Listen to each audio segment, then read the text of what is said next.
everyone. My name is Jana. And I'm Julianne. Welcome to our podcast, Life in a Salad. So in today's episode, we're trying something a little bit different. As you can see, we are going to be trying out a video podcast. So something a little bit brand new for us. Yeah, I'm excited about this. We've never tried it, so we'll see how it goes. It was requested by some people who've listened to some of our episodes, and so here we are. Yeah, so just getting started with today, how has your week been going so far? It's been pretty good. I'm trying to even think what I did this past week. I worked, I guess, a lot. I started a new job, so it's been good, especially with trying to figure out what I want to do. So, yeah. Fun. Yeah. And I've been kind of a little bit the last couple weeks. Actually, Christian and I have been in Colorado, so he's been there traveling for work, and then we just spent some time with family. So I've been out of town a couple weeks. It's been pretty cold and snowy up there, so a little bit different. And then we came back to nearly 80-degree temperatures, so yeah, it's heating up real nice. Yeah, Zach and I are actually talking. We're like, oh, it's either winter or high. I mean, we have like 2 weeks of spring probably. Yeah, somewhere in there. I don't know. It's weird weather, and we're a little bit farther out now too where we live, so it's different. We had some crazy windstorms recently, like the last month or so, right before we left, and that was different. I don't think you get that quite as much in the middle of the city. Just there's more building infrastructure kind of, I think, blocking a little bit of that. So we're adjusting to that. It's different. Yeah, I'm sure. I feel like we're a little more padded here in the city, if you even want to call it that. I mean, I don't know. We're in like a smaller town now, so it's definitely not the city, but it's nice that it's not too far away. We're in Jana's house today recording, so I took a little drive over here. It's only about half an hour away, so it actually works out pretty well. Yeah. So this week we want to talk about body image. I feel like that's a big topic, has been for years. But right now, I guess there's a trend that I've seen going on, which is skinny. I think it's in celebrities setting trends to try to be really skinny. And I think when you have a whole population within that doing that who set trends, then it kind of like grows outward. And so, yeah.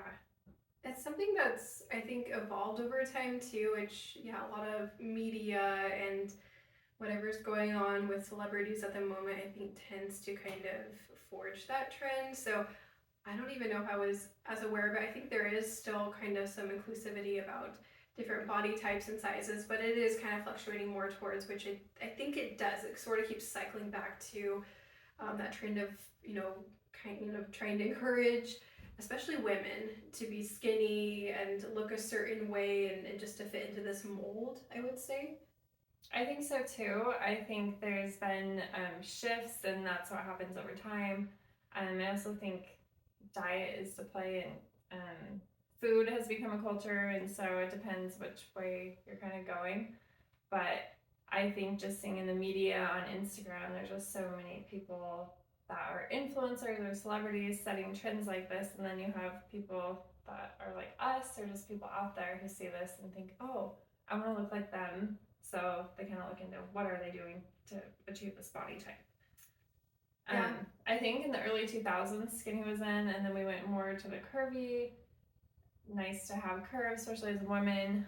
Now I'm seeing kind of a shift back. I think they went through that whole, I guess you would say, like supermodel trend where it was more popular to have curves in different areas, and you have people that sort of highlighted maybe more different body shapes and types, like J-Lo. You've got your J-Los there, and that became really popular to have like the J-Lo booty, and which I think was good, just sort of highlighting different, body types. Not everyone is going to be that stick thin type of look. And then right now we've got the 90s trends coming back into, which I think if you look at sort of media and fashion of the 90s, it was very geared towards sort of that, I would say, very stick thin, model-esque type of look.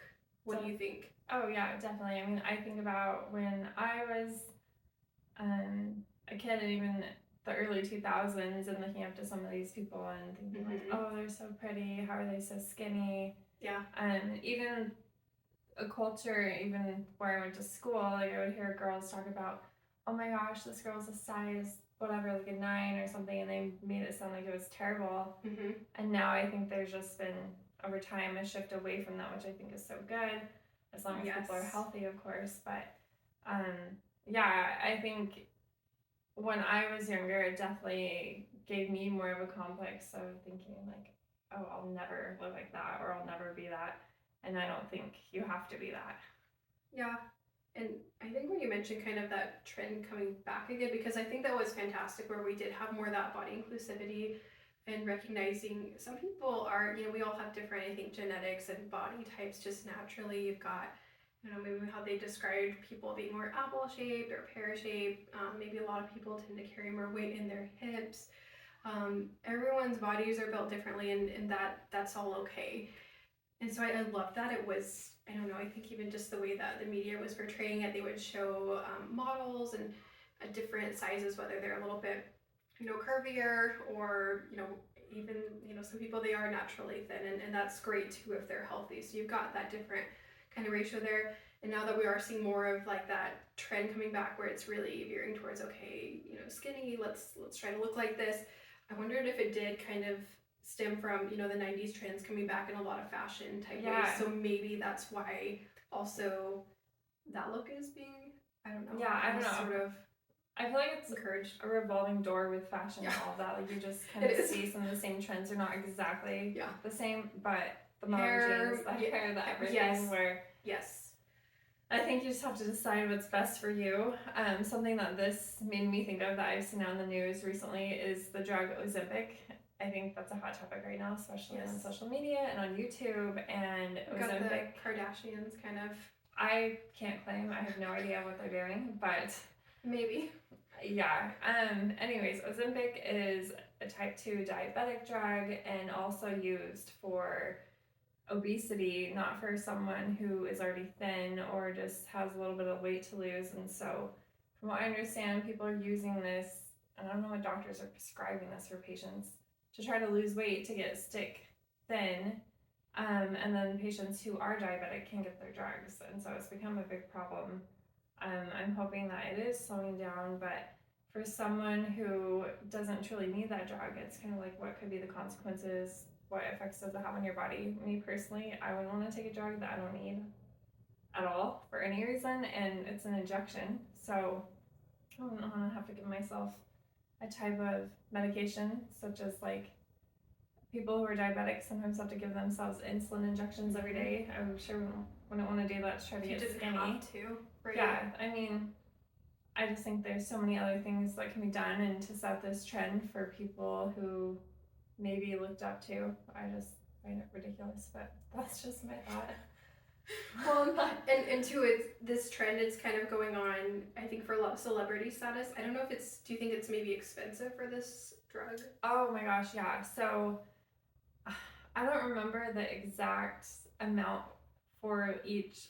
I don't know how long a dose lasts, but it's somewhere in the thousands to even obtain the drug. Wow. Yeah, so it's just not for one dose, or is that? I don't know if it's one term? dose. I didn't look far enough in to actually see, and it's something we don't give in the hospital when I go to work as a nurse. But I mean, it's definitely prescribed as an outpatient type of home medication. And so yeah, I think for people who are not using it for diabetes, like I don't know how that works with insurance, but it's not cheap. Okay, so your average person probably is not taking it for that. Probably not. So it is for those. So you can kind of see like maybe more elite people who have money would be purchasing this to try to get it really thin. So because does it work? What do we think? I think it does. From what I understand, it suppresses their appetite. So essentially, they're just eating less. It kind of reminds me of like HCG in some ways, where it's like, oh, I have no appetite. I'm gonna eat like a bird. Yeah, which we kind of talked about, I know, in a previous episode. Right. And I think the big concern with that is because, honestly, I think everyone maybe has an ideal thought of where they would like to be physically, maybe where they feel good, and maybe we gained a little bit of weight and we're not at that place. So the question is exactly what you mentioned there. If someone who isn't maybe diabetic and maybe they just can't afford to have this, and they think, why wouldn't I take a medication and make myself, look the size I want and lose weight without having to do much else? Why wouldn't they want to do it? But the concern is that maybe there is not enough long-term research to show what those long-term side effects may be. Right. I mean, and I think there's a lot of drugs, even supplements like that. But this one in particular, at least from what I've seen, I personally wouldn't want to take a chance on that just to get the. I mean, there's lots of pills out there, weight loss pills that promise things, and a lot of them just end up speeding up your heart, like taking energy drinks all the time. Oh, yeah. So, I mean, I guess to say what long-term effects, some of them are more noticeable right away, and others you won't know until later, potentially. So it is very concerning, and I know there are other weight loss medications where it is something similar, like you noted there. It kind of just speeds up the heart, and I don't know about this one if that's the case. I don't think that. I think it more so suppresses the appetite. I don't know the exact mechanism behind the medication. I know that it could also, if it's lowering your blood sugar, then if your blood sugar isn't getting that high, then you're not going to put on weight as quickly either. I mean, that's just kind of how it works. So right.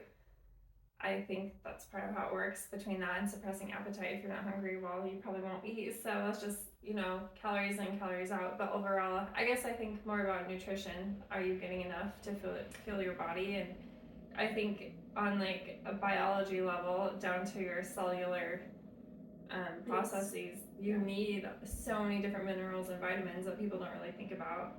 I think that's a huge concern, actually, that if we are talking about any appetite suppressing medication or just behaviors in general where maybe you're not consuming enough calories or different kinds of foods in your diet, that you are going to be missing those essential, micronutrients and those things that do help your, to build your immune system, to get enough protein in your diet, enough fiber in your diet so you have lower risks for colon cancer, things like that. So you're probably missing a lot of those really important factors just to keep your body running well and being healthy for the long term. Right, and there's just so many potential risks that can happen with that people don't think about. Like, I mean, you and I had talked about recently infertility. We're just seeing a rise on that so much, and it's huge for both men and women. So it's not just women, but also a lot of men, lower testosterone levels, infertility issues on both the men and the women's side.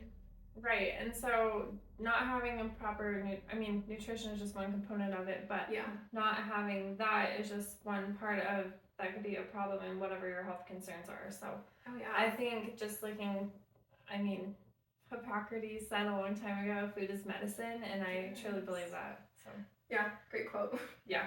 Well, let's move on a little bit past the medication too. So that was a big one though that John and I had just been discussing recently, and it's a big trend. So we're hoping to kind of see where that goes, and hopefully I think people learn to educate themselves on the long-term effects of things that we don't have enough research on. But something else that we kind of wanted to discuss is just more about body image in general. So we talked about the weight loss drug. But what else do you think? So I guess something else that comes to mind is with all this, body image going around and things changing. Do you want to be skinny? Do I personally stick skinny? That's a great question. Because a lot of people do, I think, right? And I think for me personally, I think when I was younger, honestly, that did sound appealing to me.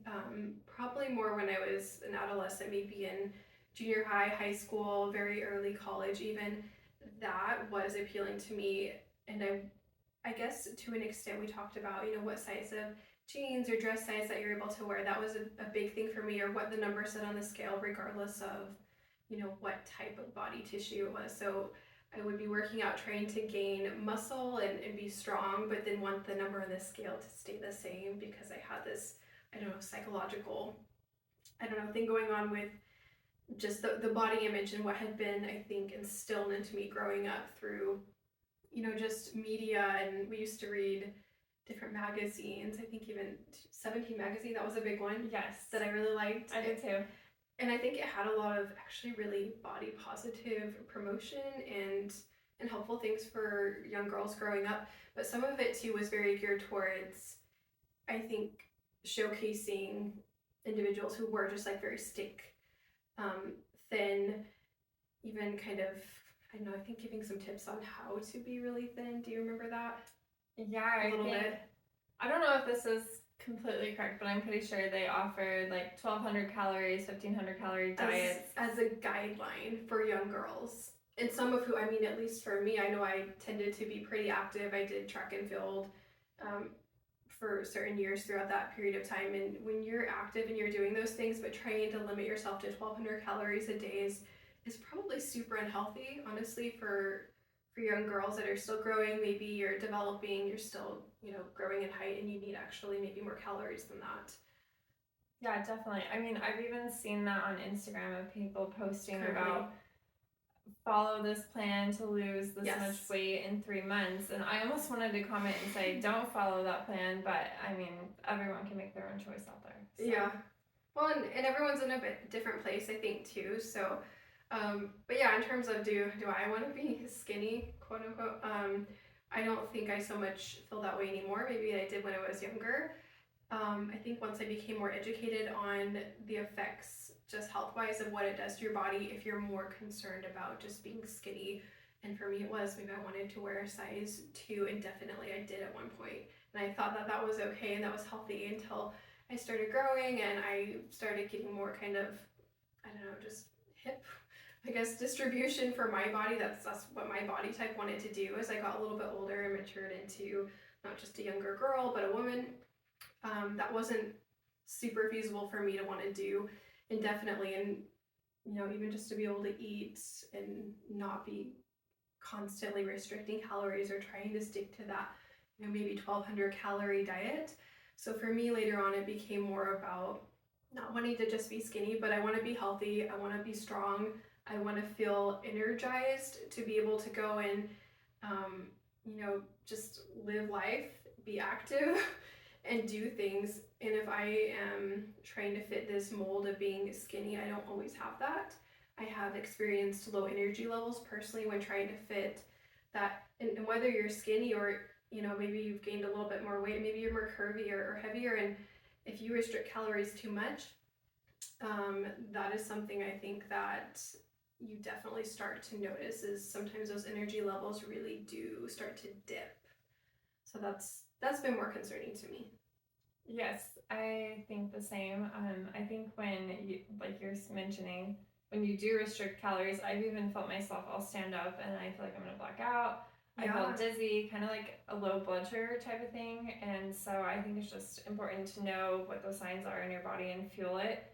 I think another thing is that as you get older, past maybe 18, 20, like I feel like you really grow into being a woman. And what does a woman look like? Well, you're not gonna look like a 14-year-old girl anymore. Yeah, and it might look totally different for each person. And so I think like your hips grow, your breasts grow, like everything just goes in different changes. Yes. And I think it's something that is great. Like I've kind of just like gotten over that whole image of, oh, I want to look like I did when I was in high school. And yeah, I guess I think about like hips growing, like, oh, that's probably so we can give birth if we're going to one day. Not that everyone's doing that, but it's, our bodies are built a certain way for those purposes. So yeah, breast growth development, hip growth development, it is all, just kind of the way that we biologically are built as women. I think for men too, that's definitely worth kind of bringing up as well. Because for men, it's, I think for their standards it's different, but it's totally there too. What do you think? Yes, I think so. And I think it's less, I don't know if I want to say less, but I think body image is not quite as big for them. Because I think like their shoulders get broader, things just grow. I think up until age 21 or 22, like they can even reach new heights. Yeah, like literally. Yeah, it tends to look a little different. Most women, I think, by the time they, even by high school, usually reach about as tall as they're going to get. So they start growing in, I think, more different ways. For men, yeah, they a lot of times will just continue to grow even past high school a lot of times. So up into even their 20s, they might continue to grow in height. But yeah, I think it's something too. I know it, body dysmorphia can be a thing for women, but men too. So right. I think also with once you get to be an adult and you have more of maybe a curvier shape or womanly shape, that when you see all this media that we had already mentioned, or like these drugs coming out that people are purchasing that have a lot of money, that it can be kind of discouraging to think, I'll never look like that. Well, you don't need to look like that. I think that's part of body acceptance, and I think it's still really important to work out, do all the things that are healthy for you, but accept part of me. Like for me, I know I have wider hips and bigger thighs, and that's just genetic for me, but I know at the same time, like, it's important to work out, live a healthy lifestyle, but also realize that I'm not going to be a size 0 or 2, and that's okay, and accept where you're at and try to be as healthy as you can. Absolutely. I think that's I love that body positivity movement that was really in place, but I think it's important, not just now, but even as the standards are changing and evolving as they always do, I think it's important to remember that. So kind of paying attention to what feels good for you, what feels good for your body individually. And it's going to look different for each person because we do have different genetics, different lifestyle components that come into play. And so for each person, what feels right for your body, what makes you feel good, when you're consuming certain foods, what feels right, energy-wise, what helps you to feel your best. And I think it's finding that right balance. So for some people, they might naturally be always that size 0 or 2, and they're very slender and they are stick thin, and and that's healthy for them. And they can be energetic and eat, healthy food, plenty of food, and that's just their body type. For some of us, we're a little bit more curvy, maybe more for women, womanly shaped, I guess you could say, with those curves. And that's just how it is, and that's okay.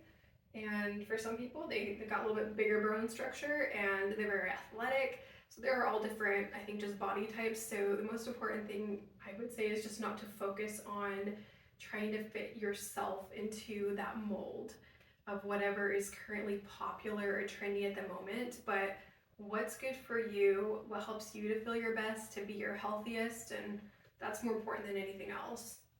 I agree with you. I think so too.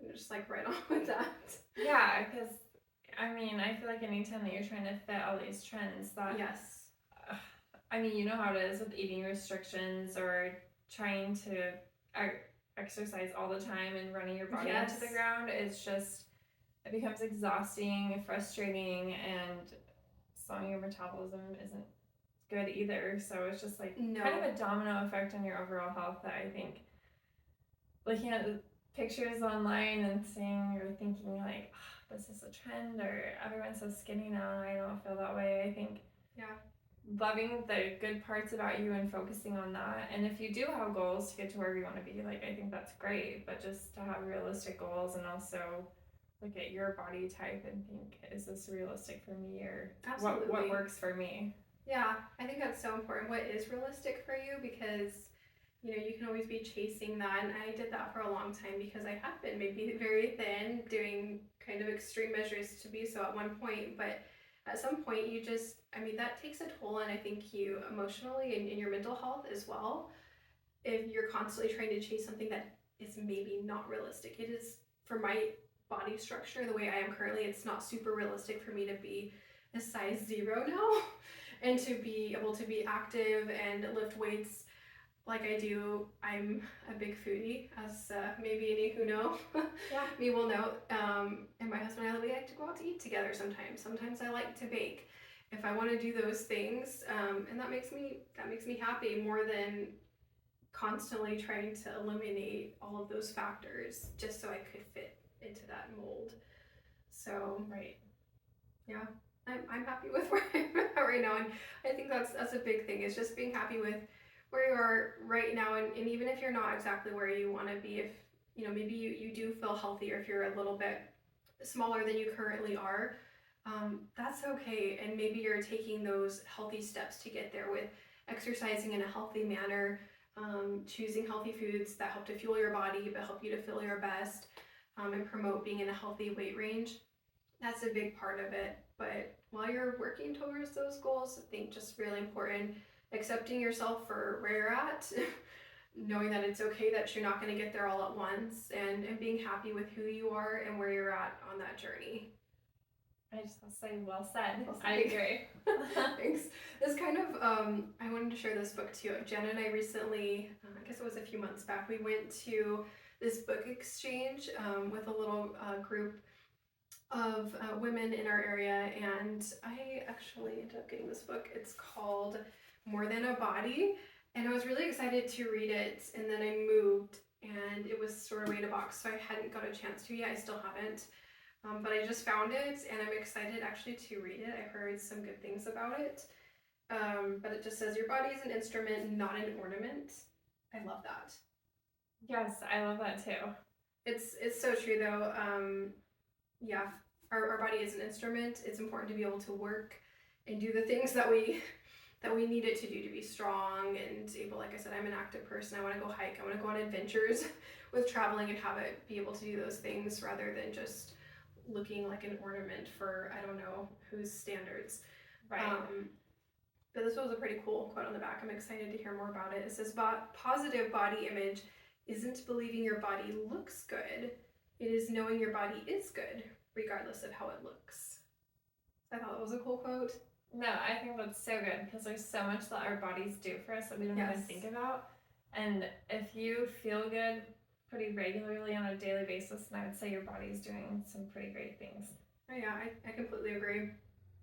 Yeah. Is there anything else that you wanted to touch on for today? I think this has been good. It's been enlightening. Yeah. Great conversation. I'll have to follow up, let you know how the book goes. Yes, so be sure to watch for us. We have our podcast on Spotify and iTunes.